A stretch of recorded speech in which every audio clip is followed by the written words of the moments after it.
Hi, welcome to this presentation on UEFA's Financial Fair Play regulations. It's a hot topic at the moment and it's quite complicated, and it's one that a lot of people don't get. A lot of mistakes are made in the press if you read them. So here I am on the UEFA.com website. If you do any search on Financial Fair Play, you'll see a link to this PDF document, the UEFA Club Licensing and Financial Fair Play Regulations 2010 edition. I've already downloaded it. And it's a very long, 90-page long document. It goes into a lot of details. It talks about complicated things such as reporting periods, licensing periods, monitoring periods, accounting periods. You can eventually unpick it though, if you persevere. But my presentation today is to actually explain how it all works and set you straight on this. It's a difficult document to read because there's no tables. It's just not user-friendly in any way. I can provide some tables, so okay, here we go. The best place to start then is a diagram that I made of how the seasons work effectively. So here we've got a season. We've got the year 2011 and a team playing in our domestic season, August to May 2011. Okay, they finish the season. Then after the season ends, it's their accounting period end. June, July is standard in the UK for the accounting period end. Then what happens is it takes some time for the accounts to be prepared, as you can imagine. Although they're a snapshot period in time, they don't generally get produced till January, basically. And all this documentation then has to go to UEFA. And what you do is basically it's called a licensing period, or monitoring period is also how it can be called. And what you're doing basically is applying to go into the UEFA competitions for the following season. There's kind of like a year's lag, and so they'll go through this process, and then eventually in May is the deadline for the issuing of the licenses for the clubs to take part in the Champions League season, or Europa League, or whatever it is. So here in this scenario, the participation in the 2013-14 season actually relates on how the company's financial results did and its submission, which related back to its reporting end at the end of the 2011-2012 season. Okay, hopefully that makes sense. The next piece I just want to show you is a bit more consolidated, so it looks over two seasons, because we already talked about the 2011-2012. So here we've got a scenario where we've got the 2012-2013 season, and that also gets monitored, and then ultimately they can then take part in this scenario, the Champions League season for the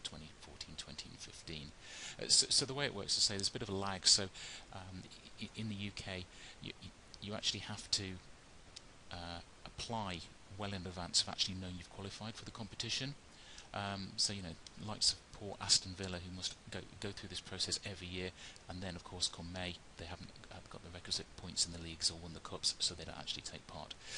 Now the reason I've shown this Champions League season 2014-15 in bigger case is because this is when the financial fair play seasons regulations really kick in as much as you can't take part in the 2014-15 Champions League season unless you have met the criteria over the monitoring periods, which relate back to the 2011, 2012 season and the 2012-2013 season. Hopefully that makes sense. Okay, probably the best place now to show you is actually what those regulations are. Perhaps by way of a table would help. Okay, useful table then. Okay, we already talked about the 2013-14 season. What I'm talking about in this column here is the UEFA season, so when the games kick off. Then there's the middle column here that I've put here, I've called monitoring periods. They could also be called licensing periods, but for this purpose, I've called it monitoring purpose because that's how it stacks up in the UEFA document. So basically, there's no restrictions really. They only kick in for the games that start in 2014-2015. In order to qualify for those games, as well as having to have the requisite points or titles or whatever, you also need to have passed financial monitoring for those 2011, 2012, 2012-13 seasons.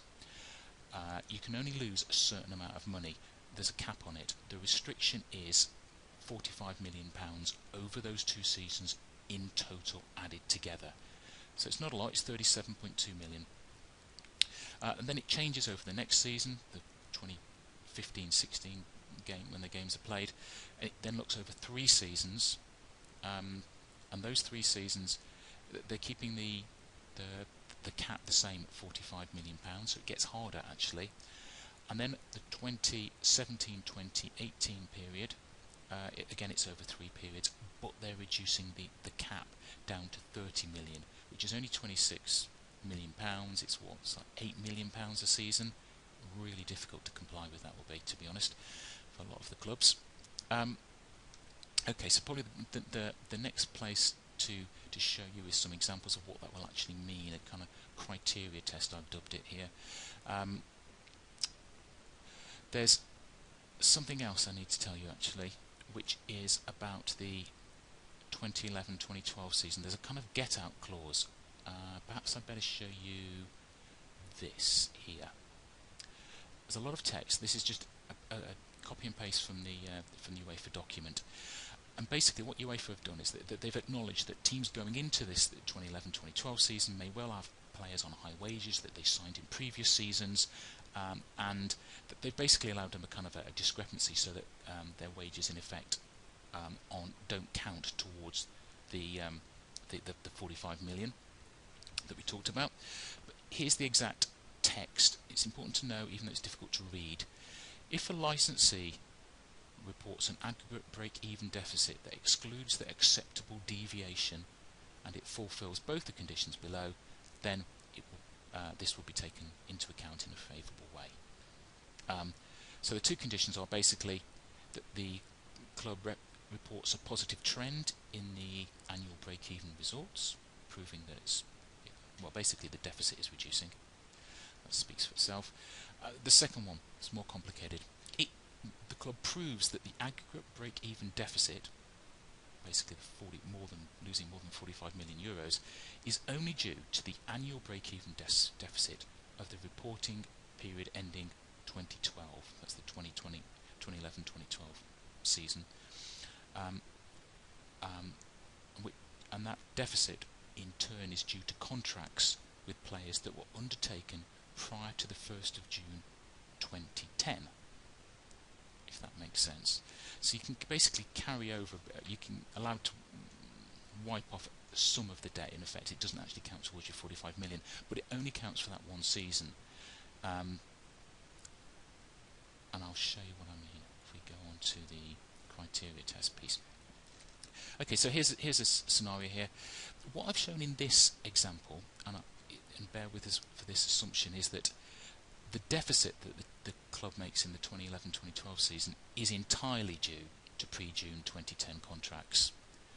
In reality, of course, that probably won't be the case, but just bear with us because it kind of works on that basis.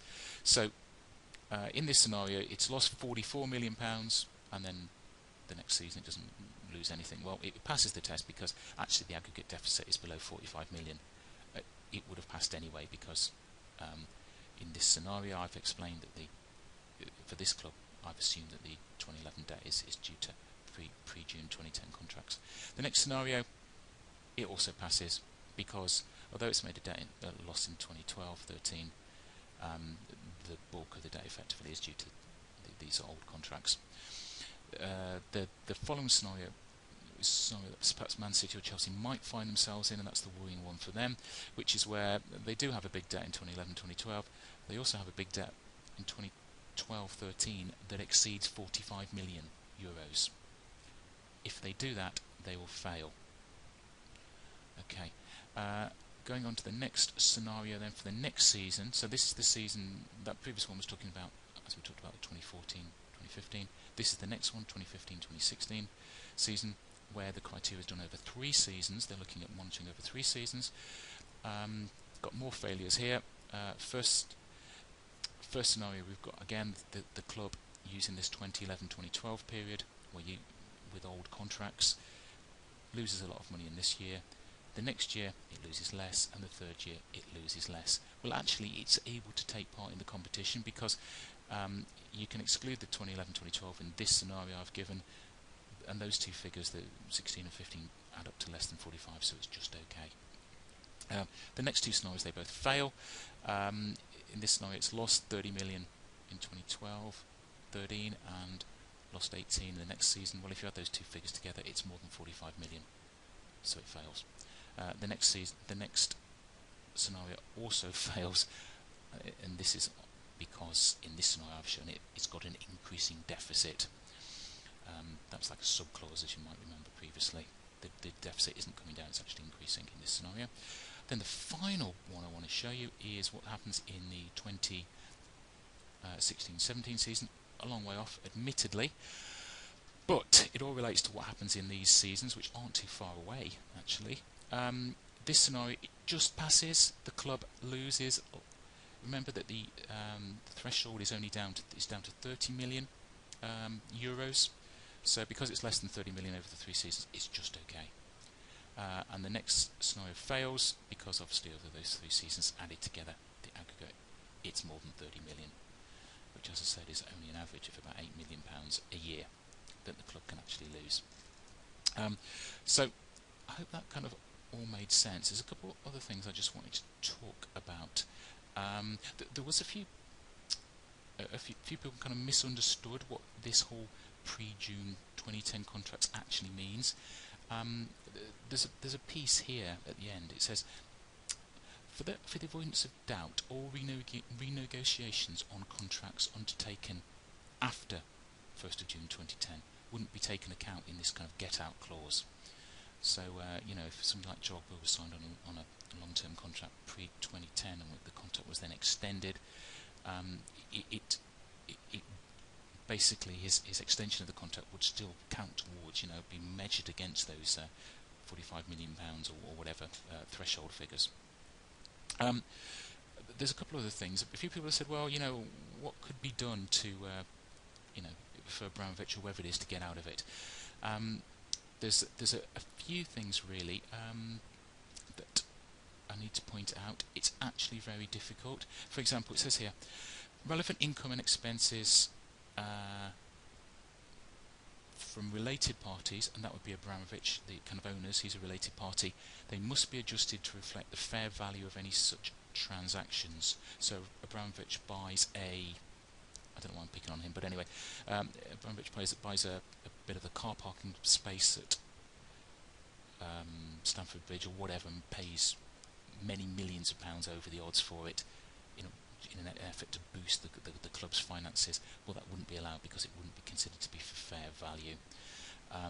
There's a whole piece in here about what happens about equity. That Abramovich isn't allowed to buy equity in the club in order to kind of boost the coffers. It's not allowed to do that. Again, it's a related party. The rules are very strict on that. And the other thing, again, I wanted just to point out as well, which people might not be aware of, is the way that the contracts kind of have to be written down. It's very prescribed within the document, so that if you had, say, well, let's use Tevez. Tevez signed on a £50 million contract over 5 years. What the club has to do is to effectively amortise, is the term it uses, effectively write off that 50 million over the life of the contract. So if it's a 5-year contract, they must write off £10 million for 5 years, for each of those 5 years. It can't do it in one hit, which is why a Tevez signed on a £50 million contract. Actually, the clock is somewhat ticking, because that's a liability, a £10 million liability that's sat there for future reporting periods that we've already seen. So it's going to be incredibly difficult for some of these clubs, I think, to make these to meet the UEFA Fair Play criteria.